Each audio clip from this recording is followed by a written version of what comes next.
Hi everyone, I'm Xylo Aria. I have a Launchpad X which I am going to go through how to use with you, and by the end of this video you should know how to use pretty much every function that it has available. So let's get started. So the Launchpad X is a great tool to use with Ableton. There are a lot of cool settings on it, so I'll just run through them with you to show you how to use it all. So there are a few different modes that you can use here. So there's the session mode, there's the note mode, and there is custom mode. So in the session mode, you will see everything that's loaded up in your session view. So if I go into session view here, you can see that there are only 3 clips in here. So if you play any of these, this kind of launches your scenes for you. So now that's launched those 3 clips in there, and if you play the next 8, it just launches all the rest of your scenes.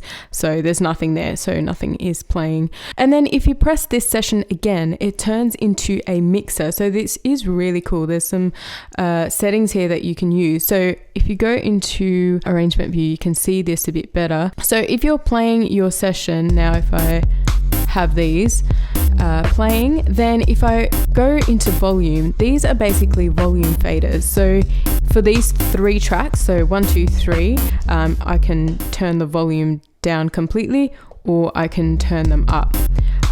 So they're really cool. And then here you can pan the tracks. So there's the 8 tracks that are lit up. So say I wanted to pan the first track hard right, I can do that. Second track hard left, third hard right again, or just center them back. So you can do that. And then these are send. So there is send A and send B. So send A is a reverb. So if you want to send reverb to the first track, you can do that. Second track, third track, turn them down again. And then the second send, which is delay, you can do that as well. And then with your stop clip, it shows you the clips that are playing, and then you can easily stop them all. But I will play them again.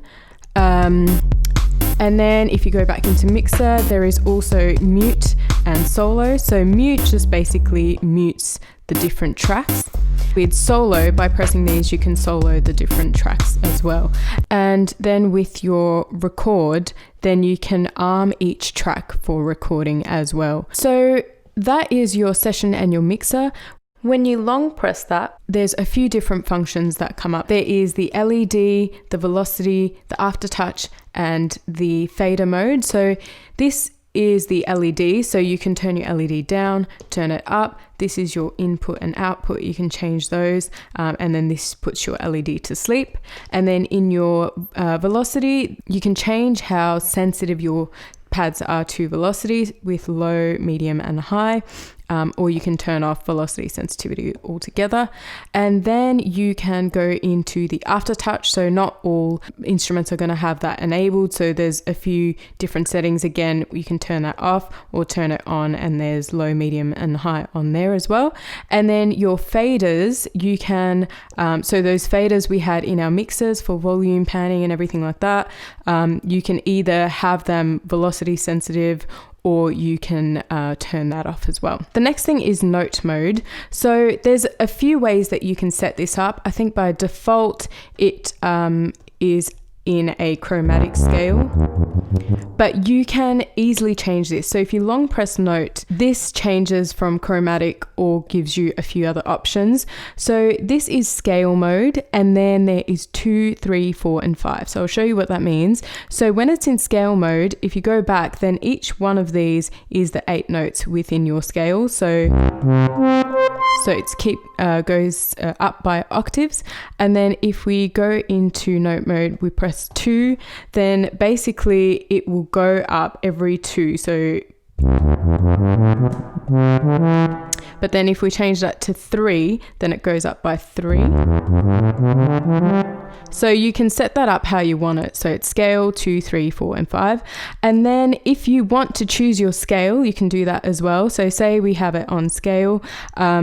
This gives you all the different scales that you can choose from. So I'll put up the image which shows you which scales are available. The first one is a minor scale. So you can choose which scale, and then you can choose your bass note up here. So This is your keyboard, so these are your white notes, these 5 are your black notes. So the first one, so say we want a minor and we want an A minor, so all the white notes are lit up, so that's an A minor scale. But if we want a major, like if we select major and then select C, then it's a C major because all the white notes are turned on as well.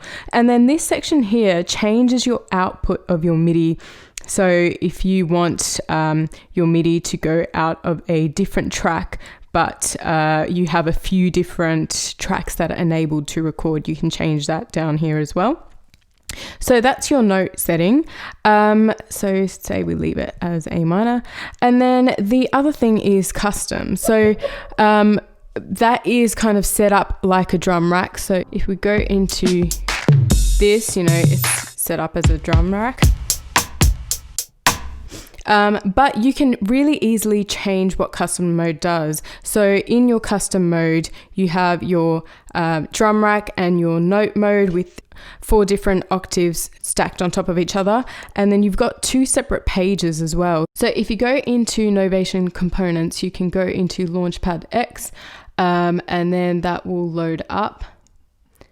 And then you can go to create custom mode and you can see that that's empty. So if I put in some keys down here and a drum pad up here or something, and then I say send to Launchpad and then select the 3rd page because I'm on the 3rd one here, then it does that for you. So yeah, as you can see, there's so many different things that you can do. You can add another one here, but I hope that gives you a good overview, and you can use the Launchpad X to its best capacity. So if you found that useful, please subscribe to our channel and we can keep making some more great videos. So thanks for watching and bye.